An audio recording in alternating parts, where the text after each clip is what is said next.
नमस्कार साथियों, मैं डॉक्टर मैनपाल। आज हम चर्चा करेंगे विवाह के विभिन्न प्रकारों के बारे में। विभिन्न धर्मों में विवाह के कौन कौन से प्रकार हैं, कौन कौन से स्वरूप हैं, इस पे चर्चा करेंगे। हिंदू धर्म में विवाह किस प्रकार से होते हैं, इस्लाम में विवाह की क्या रीतियां हैं, ईसाई और विभिन्न जनजातियों में किस प्रकार से विवाह होते हैं, इन सब पे इस वीडियो में चर्चा करेंगे। तो पहले बात करते हैं हिंदू धर्म में किस प्रकार से विवाह होते हैं, हिंदू धर्म में विवाह के उद्देश्य क्या हैं। तो पहले चर्चा करते हैं उद्देश्य।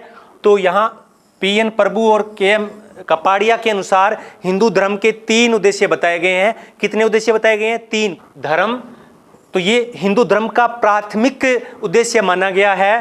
तो हिंदू धर्म में अनेक प्रकार के अनुष्ठान करने पड़ते हैं, अनेक प्रकार की धार्मिक रीतियां हैं, जैसे कि मोक्ष प्राप्त करना है, यज्ञ करना है, विभिन्न प्रकार की ऋणों को चुकाना होता है। उनमें से सबसे जो प्रमुख है पितृ।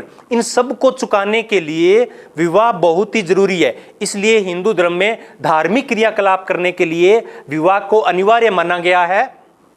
संतान उत्पत्ति के लिए विवाह को अनिवार्य माना गया है। इसी प्रकार से केएम कपाड़िया कहते हैं कि हिंदू धर्म में विवाह एक धार्मिक संस्कार है। पीवी काणे क्या मानते हैं कि कुल हिंदू धर्म में विवाह के अंदर कुल 39 अनुष्ठान होते हैं। इन सब के लिए विवाह जरूरी है। और स्त्री के जीवन में केवल एक ही धार्मिक संस्कार होता है, वो है विवाह। तो इसलिए विवाह पवित्र माना गया है, धार्मिक संस्कार माना गया है। इसका दूसरा उद्देश्य है विवाह का प्रजा या संतान उत्पत्ति।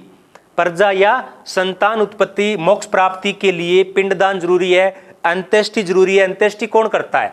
पुत्र करता है। तो इसलिए संतान उत्पत्ति, और वो भी विशेष रूप से पुत्र प्राप्ति है, वो हिंदू धर्म में मुख्य आधार माना गया है। तो इसका दूसरा उद्देश्य होता है पुत्र प्राप्ति या प्रजा। और तीसरा उद्देश्य माना गया है रति, काम या यौन संबंधी आवश्यकताओं को पूरा करने के लिए विवाह है। तो रति को हिंदू धर्म में अंतिम स्थान दिया गया है। अल्टेयर के अनुसार अविवाहित है वो अपवित्र है। अविवाहित है, अपवित्र है, ये किसने कहा? अल्टेयर ने अपनी पुस्तक the position of woman in Hindu society, Hindu civilization. तो ये तो हिंदू धर्म में विवाह के मुख्य उद्देश्य थे। अब बात करते हैं कि विवाह के स्वरूप कौन कौन से हैं। तो हिंदू धर्म में कुल विवाह के 8 स्वरूप माने गए हैं। कितने स्वरूप माने गए हैं? 8 स्वरूप माने हैं। उनमें से पहले 4 उच्च क्वालिटी के माने जाते हैं और दूसरे जो 4 हैं वो निम्न श्रेणी के माने जाते हैं। तो सबसे पहला प्रकार आता है ब्रह्म विवाह। कौन सा आता है? ब्रह्म विवाह। ब्रह्मा विवाह है वो सबसे सर्वश्रेष्ठ विवाह माना जाता है। इसमें क्या होता है कि जो वधू का पिता होता है, लड़की का पिता, वो वेदों के ज्ञाता पुरुष के साथ अपनी लड़की का शादी करता है और कुछ विशेष जो भी धार्मिक क्रियाकलाप होते हैं उनके अनुसार वो कन्यादान करता है। और कहते हैं कि इस प्रकार से ब्रह्म विवाह से उत्पन्न जो शादी होती है वो 21 पीढ़ियों को पवित्र करती है। दूसरा प्रकार है देव विवाह। देव विवाह होता है देव के समान। जो प्राचीन समय में यज्ञ का विशेष महत्व होता था, तो जो यज्ञ को जो जानने वाला होता था, यज्ञ कार्य में जो निपुण व्यक्ति होता था, पुरोहित होता था, पुजारी होता था, उसके साथ शादी कर दी जाती थी, तो उसको बोलते थे देव विवाह। तीसरा प्रकार है आर्ष विवाह। आर्ष का अर्थ होता है ऋषि।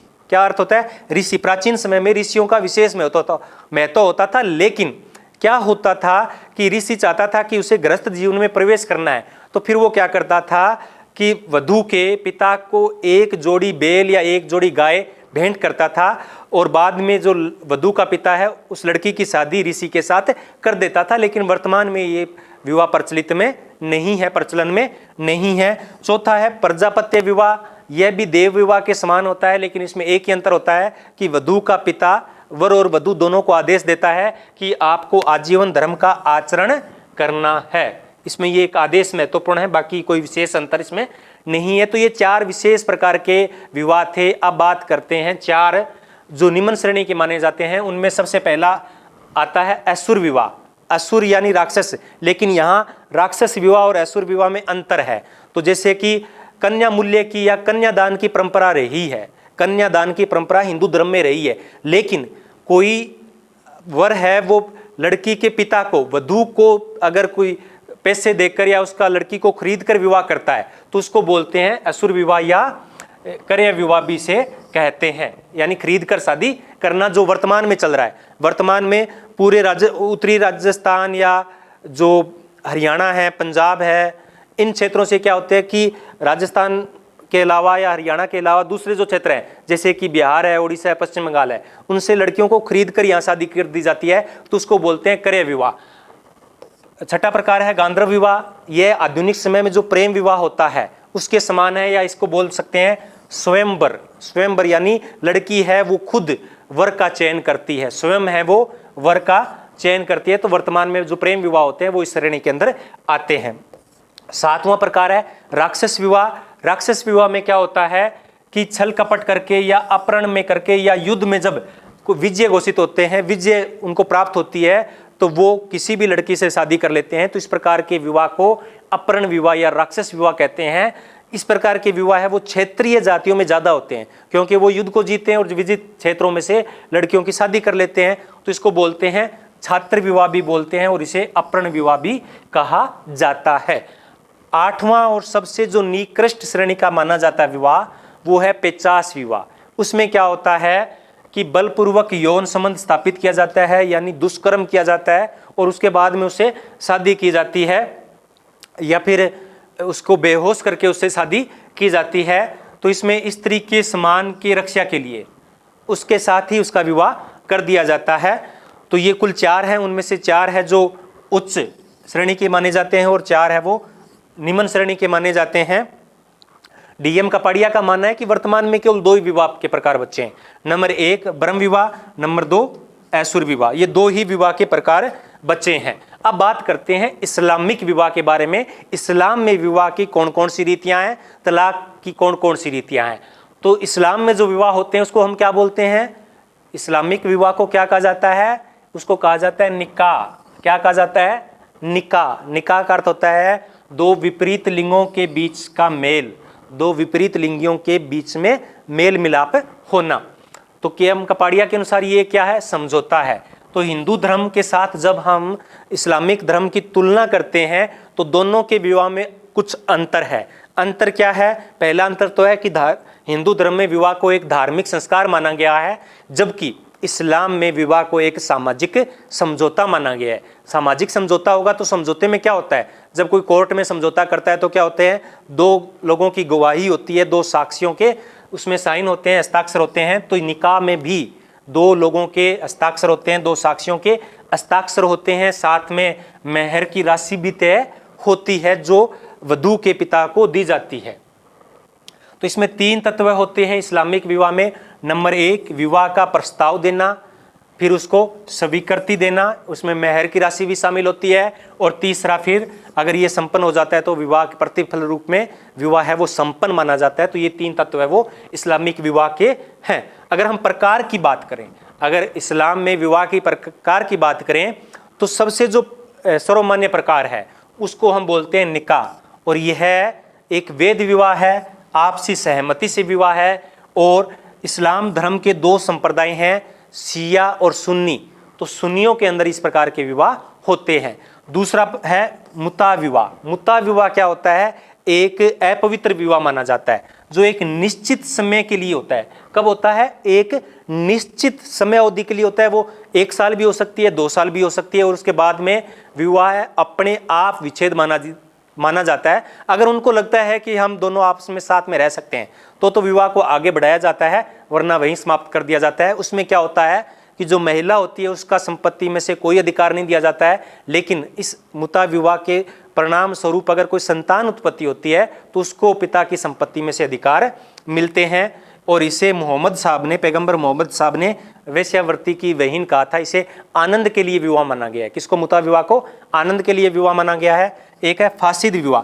फासिद विवाह क्या होता है, एक अवैध प्रकार का विवाह होता है, लेकिन उसको वेद बनाया जा सकता है। अवैध विवाह को वेद है वो बनाया जा सकता है। जैसे किसी ने 5वीं शादी कर ली और 4 पत्नियों में से किसी को तलाक नहीं दिया, अब उनमें से 4 में से किसी एक को तलाक देकर उससे शादी जो हो जाएगी वो वेद शादी मानी जाएगी। इसी प्रकार से अगर किसी गैर इस्लामिक व्यक्ति से शादी कर ली है तो अगर वो इस्लाम कबूल कर लेता है तो वो वेद शादी मानी जाएगी। इस प्रकार के विवाह को बोलते हैं फासिद विवाह। और एक होता है बातिल विवाह। क्या है बातिल विवाह, ये पूर्णतः अवैध विवाह होता है, शून्य विवाह होता है। इसमें किसी भी रूप में विवाह को स्वीकृति नहीं मिल सकती। तो इस्लाम में मेहर की जो राशि होती है वो महत्वपूर्ण होती है। तो मेहर है वो 4 प्रकार के होते हैं। कितने प्रकार के होते हैं?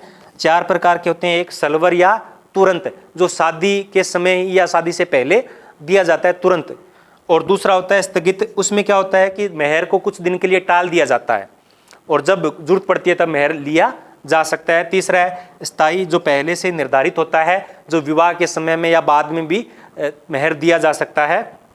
और चौथा होता है उचित मेहर। उचित मेहर में क्या होता है कि जो वर की आर्थिक स्थिति को देखकर तुरंत जब शादी हो रही होती है उस समय ही मेहर लिया जाता है, तो वो पहले से निश्चित नहीं होता है।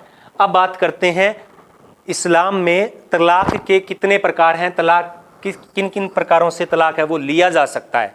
इस्लामिक जो तलाक की प्रक्रिया है उस पर बहुत ज़्यादा विवाद अभी भारत में चल रहा था और इस पर अभी नया कानून भी बनाया गया था 2018 के अंदर।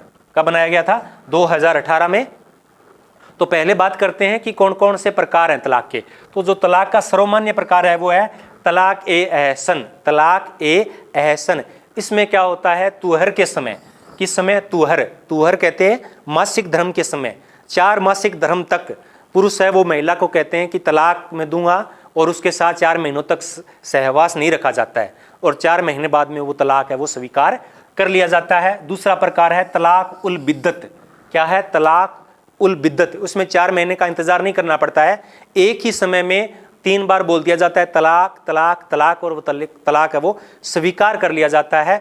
तलाक की इसी प्रक्रिया को है वो अभी रोका गया है। जो 3 तलाक बोलते हैं उसका अर्थ क्या नाम है? तलाक उल बिद्दत। और तीसरा प्रकार है इल्ला।